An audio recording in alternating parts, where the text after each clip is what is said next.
سلام به شما که دوستتان داریم بی قید و شرط با هر نژاد و قومیت و زبان و طرز تفکر و در هر کجای این کره زیبا که هستید.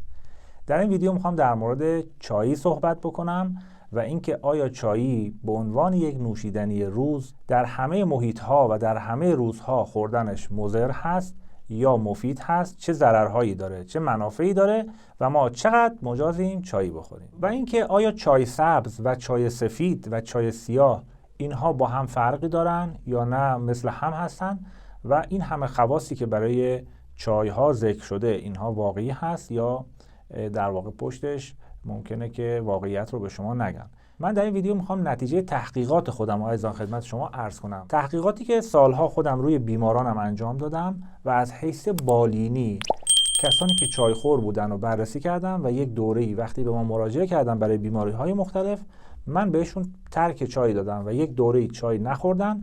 اتفاقات جالبی در بدنشون میفته وقتی که چای رو کنار میذارن. البته از لحاظ آنالیز چای و مواد مؤثره چای هم اینها رو من استخراج کردم و میخوام بهتون بگم چای به دلیل داشتن این مواد این اثرات رو در بدن شما خواهد داشت.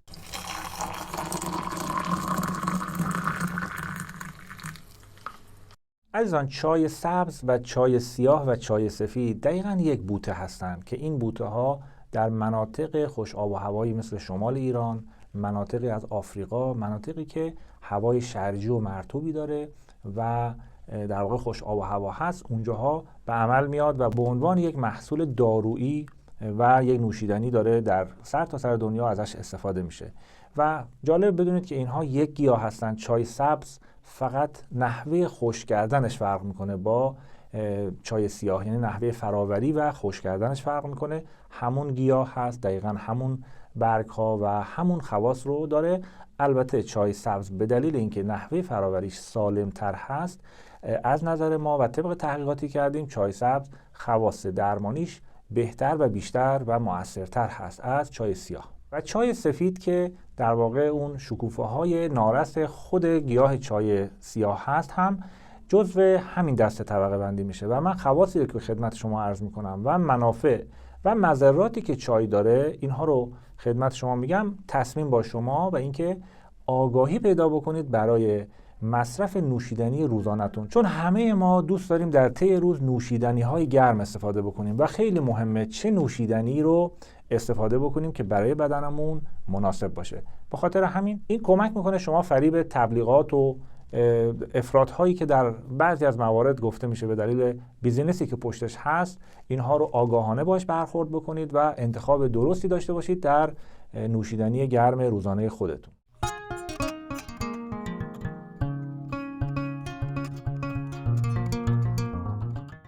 چای مواد آنتی اکسیدانی داره. چای سبز اثرات ضد کلسترولی در بدن ایجاد میکنه و چای برای کسانی که اسهال هستن من به عنوان یک نسخه دارویی خدمت شما میگم چای رو یک قاشق غذاخوری چای خشک رو با آب میل بکنید، قورت بدید یا اینکه بریزید داخل یه مقداری ماست هم بزنید قورت بدید.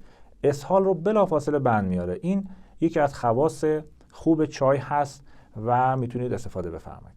چای اثر ضد عفونی کنندگی داره و میتونه برای شستشوی زخم‌ها، شستشوی چشم حتی استفاده بشه که مرسوم عامه مردم هم ازش استفاده میکنن. گیاه چای و بوته چای یک تصفیه کننده هوا هست و ما بهترین هوا رو در کنار مزارع چای داریم به دلیل اینکه آلودگی هوا رو به خودش جذب میکنه به دلیل فعل و انفعالاتی که برگ‌های چای انجام میده در تبادل با هوا. عزیزان، ما چای سبز، چای سیاه و چای سفید رو به عنوان یک نوشیدنی دارویی قبول داریم و توصیه میکنیم در مواردی استفاده بکنن، حتی گاهی خودمون تجویز میکنیم به افراد، ولی به عنوان یک نوشیدنی که روزانه شما صبح، ظهر، عصر، شب میل بکنید.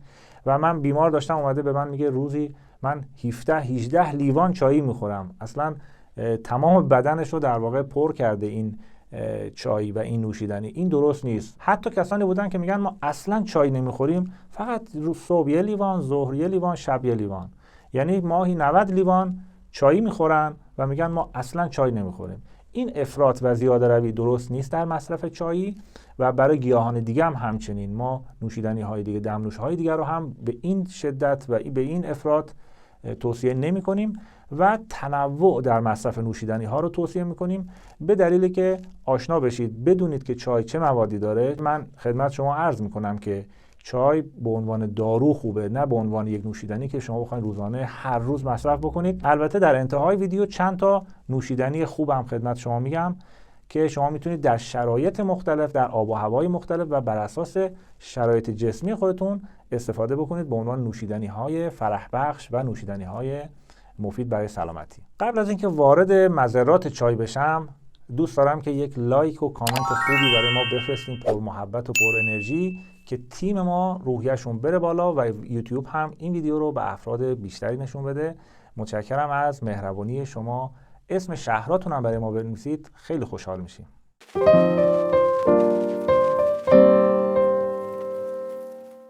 عزیزان، طبق تحقیقات چای به عنوان یک نوشیدنی روز که هر روز بخواید مصرف بکنید بسیار مضره و بیش از 65 بیماری در بدن ایجاد میکنه. چای یک دارو هست، در بعضی از موارد مجازیم به مصرفش، ولی اگر هر روز کسی چای بخوره به دلیل داشتن چند تا ماده در چای عوارضی رو در بدن شما ایجاد میکنه. یکی از اون مواد فنول هست. فنول یه ماده حلقوی آروماتیک هست، ماده سرطانزاست و پلیفنول موجود در چای کاملا سرطانزاست. ماده بعدی موجود در چای از آن تانن هست. تانن در واقع در ترکیب با آهن مواد غذایی یه ترکیب سنگین ایجاد میکنه که باعث رسوب آهن و عدم جذب آهن میشه. به خاطر همین چای خوردن بعد از غذا باعث کمخونی میشه. تانن مضر هم هست و باعث میشه که مایعات بدن دفع بشه و غلظت پلاسما افزایش پیدا کنه و پلاسمای خون ما وقتی غلیظ بشه فعالیت‌های آنزیم‌ها در این پلاسمای غلیظ دچار اختلال میشن. پس چای باعث غلظت خون میشه عزیزان، که خود غلظت خون اثر میذاره روی تمام بدن، باعث میشه که خونرسانی به مغز خوب انجام نمیشه، باعث میشه که دفع سمومات خوب انجام نشه و باعث تیرگی پوست میشه، باعث خواب رفتن دست و پا میشه، باعث میشه که افراد دست و پاشون خیلی وقتا یخ هست چون خون غلیظ به اندامهای انتهایی نمیرسه و سایر عوارضی که در اثر غلظت خون ایجاد میشه. دیدیم دیگه چای خیلی مضر هست. وقتی شما یه لیوان چای میخورید 2 لیوان دفع ادرار خواهید داشت. به خاطر همین عزیزان چای باعث فعالیت بیش از حد سلولهای کلیه و آسیب به کلیه میشه. ماده دیگه که در چای هست اگزالیک اسید هست که باعث رسوب میکنه و سنگ کلیه ایجاد میکنه و یکی از علتهای شایع سنگهای کلیوی اگزالیکی مصرف زیاد چایی هست و همچنین این اسید اگزالیک یه ماده سمی هست که اختلالات متابولیسمی هم ایجاد میکنه. عارضه بعدی چای تحریک ترشح اسید معده هست و هم خودش اسیدیه هم ترشح اسید معده رو زیاد میکنه. به خاطر همین باعث بروز زخم‌های معده میشه. خیلی ها میگن ما وقتی چای میخوریم معده‌مون دچار مشکل میشه و من به بیمارانم توصیه میکنم برای مشکلات معده حتما اول کاری که میکنید چای رو حذف کنید. به محضی که حذف میکنن اتفاقات جالبی میفته و میگن دردمون کمتر شد. ماده بعدی موجود در چای عزیزان کافئین هست. کافئین مصرف زیادش باعث میشه که LDL رو افزایش میده و خود افزایش LDL باعث آنفاکتوس قلبی و مغزی میشه. گرچه کافئین یک ماده آرامبخش هست ولی در دراز مدت اعتیادآور هست و به خاطر همین کسانی که مصرف چای دارن اینها نمیتونن چای رو راحت ترک بکنن. بدنشون وابسته شده، یه جوری معتاد به چای شدن و ترک چای براشون سخت هست. کافئین موجود در چای باعث افزایش سطح ملاتونین بدن میشه و ملاتونین باعث بیخوابی میشه. وقتی که از حد نرمالش افزایش پیدا میکنه باعث بیخوابی میشه. عارضه بعدی چای به خاطر تئین موجود در چای هست. عزیزان تئین یه ماده‌ای هستش که باعث افزایش ضربان قلب میشه و کسانی که ضربان قلبشون بیش از 80 هست با خوردن چایی ببینن که آریتمی پیدا میکنن و ضربان قلبشون دچار افزایش میشه. بنابراین وقتی که ما چای رو از فرد میگیریم و میگیم ترک بکن، میگه که ضربان قلبم بهتر شد و تپش قلبم بهتر شد. عارضه بعدی که تئین ایجاد میکنه اثر میذاره روی منیزیم سلول ها و باعث دفع منیزیم و کاهش منیزیم درون سلول ها میشه. منیزیم یک ماده بسیار مهم و ضد سرطان هست و این ماده مهم بدن رو چای دفع میکنه. پس چای به صورت غیر مستقیم کمک میکنه به افزایش احتمال سرطان. عارضه بعدی چای به خاطر اثر یبوست زایی اون هست. مصرف چای بیش از حد باعث یبوست میشه و افرادی که بیش از اندازه چای مصرف میکنن چون دچار یبوست میشن، دفع سمومات در بدنشون خوب انجام نمیشه و میدونید که یبوست ام الامراض هست و میتونید ویدیوی یبوست ما رو ببینید و متوجه بشید که چرا یبوست ام الامراضه. طبق تحقیقات در مرکز ملی سرطان ژاپن، چای رو یکی از عواملی دونستن که باعث افزایش احتمال سرطان تیروئید در افراد میشه. و همچنین طبق مطالعه روی موش‌های صحرایی، عصاره چای سبز رو 26 روز به موش‌های نر صحرایی دادن و دیدن که باعث کاهش سطح تستوسترون در آنها شد و همچنین باعث کاهش تولید اسپرم و کاهش تحرک اسپرم شد. بنابراین در این مطالعه به این نتیجه رسیدن که چای میتونه باعث کاهش قدرت باروری در آقایون بشه. همچنین مطالعاتی روی چای انجام شد که دیدن چای مانع جذب کلسیم میشه. عزیزان، وقتی که کلسیم خوب جذب نشه، ما پوکی استخوان رو به همراه داریم. کاهش تراکم استخوان یکی دیگه از عوارض مصرف زیاد چای هست. عارضه بعدی چای باعث زانودرد میشه. عزیزان، کسانی که زانودرد هستن، کمردرد هستن، فقط کافیه یک ماه چای رو کنار بگذارن، بعد شاهد این هستن که پادرد و کمردردشون حداقل 30 تا 50% کاهش پیدا میکنه بدون مصرف هیچ گونه دارویی، فقط با ترک چای و قهوه.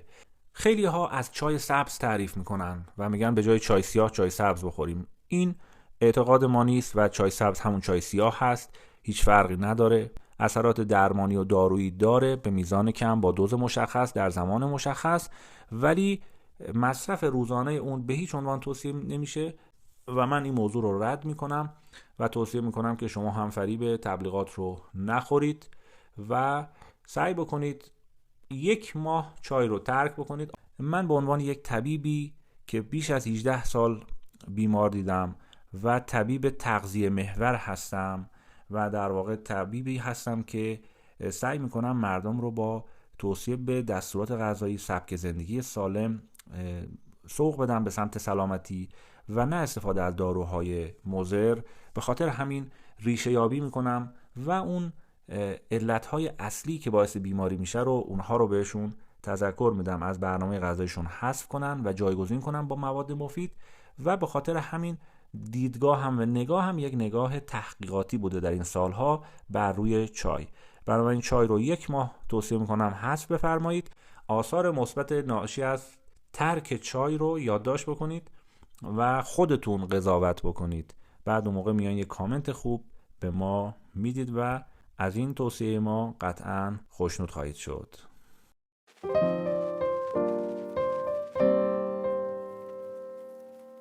چند تا نوشیدنی خیلی عالی میخوام بهتون بگم که به جای چایی جایگزین بکنید. ضمناً چای رو خواستید بذارید کنار، بعضیا سردرد میشن.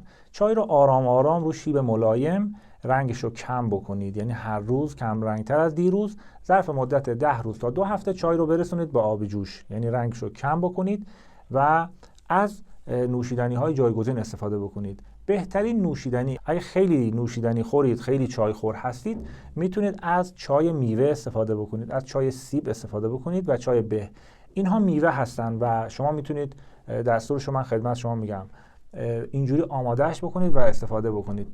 سیب یا به رو رنده بفرمایید، بعد خشکش بکنید و خشک شدهش رو تفت بدید داخل ماهیتابه بدون روغن تفت بدید. زمانی که تفت خورد و حالت قهوه‌ای سوخته پیدا کرد، میتونید اون رو به عنوان یک نوشیدنی استفاده بکنید و از خواص میوه سیب و به استفاده بکنید. یعنی چون شما سیب استفاده میکنید، اگر افراط هم داشته باشید درش، روزی چند لیوان هم بخورید مشکلی نداره و به عنوان یک نوشیدنی مفید میتونید استفاده بفرمایید، به شرطی که نوشیدنیتون رو با قند سفید و شکر سفید استفاده نکنید و از قندهای طبیعی مثل کشمش، انجیر، توت خشک و خرما و عسل استفاده بکنید. نوشیدنی بعدی که به جای چای میتونید استفاده بکنید عزیزان، دارچین هست. دارچین خواص بسیار بسیار زیادی داره که در فصل سرد خصوصا میتونید استفاده بفرمایید و کسانی که پادرد هستن و کسانی که میخوان گردش خونشون افزایش پیدا بکنه، دارچین یک گیاه بسیار مناسبی هست. خواص زیادی داره، دمنوش‌های متنوعی هست. من چند تا رو خدمت شما میگم. دارچین رو میتونید اینجوری که میگم دم بکنید، رنگش هم قرمز میشه مثل چای. ببینید چند تیکه چوب دارچین رو بریزید داخل کتری در حال جوش، خوب بجوشه. وقتی که داره میجوشه یک لیوان یا یک استکان آب سرد بریزید داخل کتری در حال جوش و اجازه بدید که دوباره باز به جوش برسه. دوباره به جوش که رسید، چند دقیقه‌ای که گذشت، باز یک مرحله دیگه آب سرد رو شما اضافه کنید به دارچینی که در حال جوش هست. توجه داشته باشید در قوری چینی با احتیاط این کار بکنید، یه وقتی قوریتون رو جدار بیرونی نریزه و نشکنه. البته اگه قوری های نشکن دارید مشکلی نیست، ولی در کتری میتونید این کارو بکنید. اگر دارچین رو اینجوری دم بکنید رنگش قرمز میشه، خیلی جالب.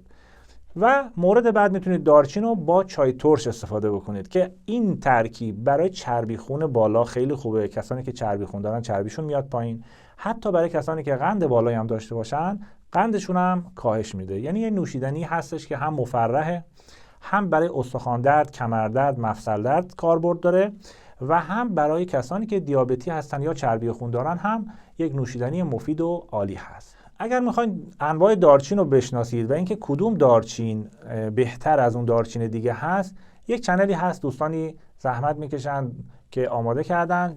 این چنل رو لینکش رو اینجا میذارن دوستانم. چنل R&D تحقیق، واحد تحقیق و توسعه هست که در خانه احسان مرکز ارگانیک ایران در واقع یک تیم تحقیقاتی خوبی دارن کار میکنن روی محصولات سالم و ناسالم و میتونید اونجا مراجعه کنید، چنلشون رو ببینید، عضو بشید و در مورد دارچین هم اطلاعات خودتون رو تکمیل بفرمایید. نوشیدنی بعدی که توصیه میکنیم خدمت شما استفاده بفرمایید لیمو امانی هست. لیمو ترش، لیمو امانی، لیموی خشک شده به همراه گل گاوزبان. اگر گل گاوزبان رو در منطقه‌ای که زندگی میکنید وجود داشته باشه میتونید با همدیگه ترکیب بکنید. نوشیدنی بسیار خوبی میشه، هم برای تقویت اعصاب، هم برای کسانی که تپش قلب دارن و هم برای کسانی که مشکل فشار خون دارن. یک نوشیدنی بسیار خوب و موثری هست. اگر گل گاوزبان در دسترستون نبود میتونید از میخک استفاده بکنید. در مورد میخک ویدیویی ساختیم که بیش از 300,000 بار در یوتیوب نشون داده شده و آدمای مختلفی دیدن. شما میتونید برید ببینید، خواص بسیار خوبی رو از میخک گفتیم.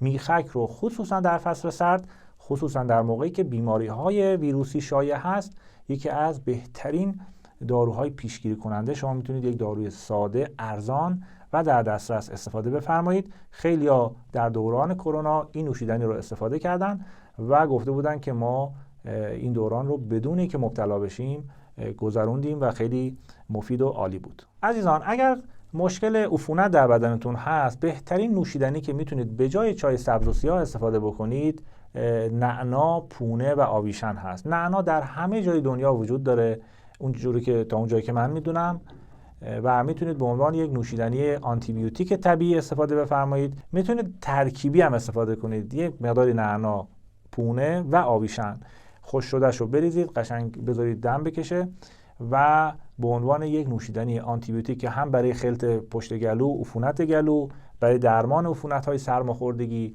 برای مشکلات معده فوق‌العاده عالی هست. بنابراین نعنا رو راحت از کنارش عبور نکنید، چون خیلی ها از این گیاه به عنوان یک ماده ضد عفونی کننده استفاده میکنن.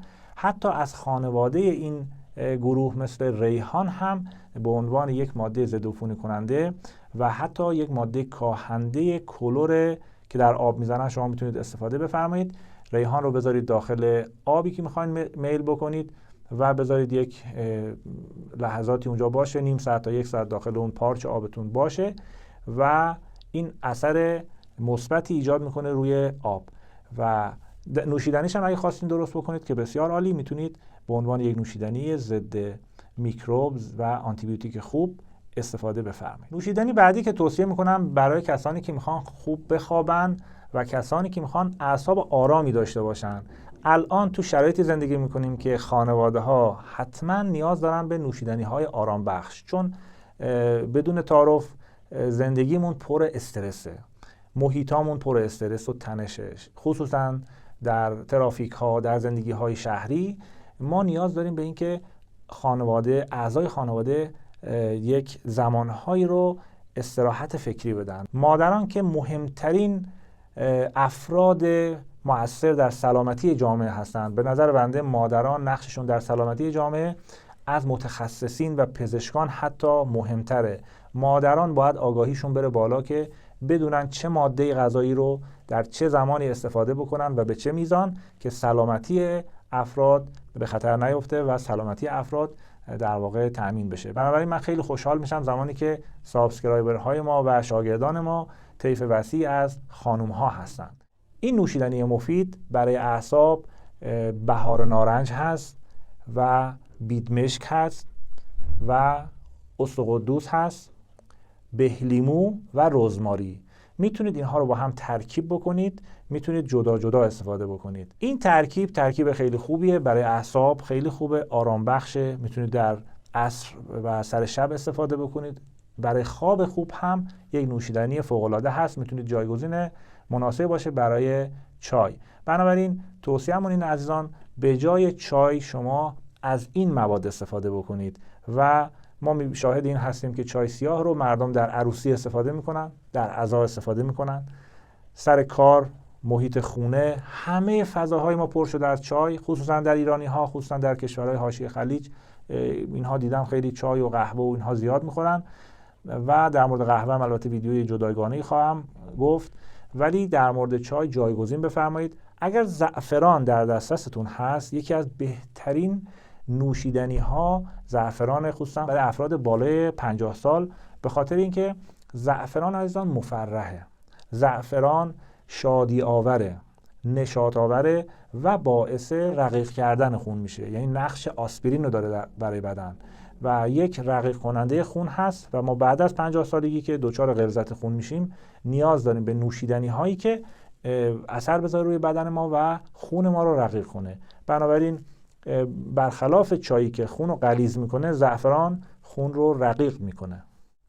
عزیزان امیدوارم بعد از دیدن این ویدیو تصمیم جدی بگیرید در مورد چای و چای رو فقط در شرایطی که نیاز داشتید بهش استفاده بکنید و به عنوان دارو، نه به عنوان یک نوشیدنی روزانه، و بتونید از این نوشیدنی هایی که گفتیم استفاده بفرمایید. موفق و پیروز و سالم باشید. خدا نگهدار.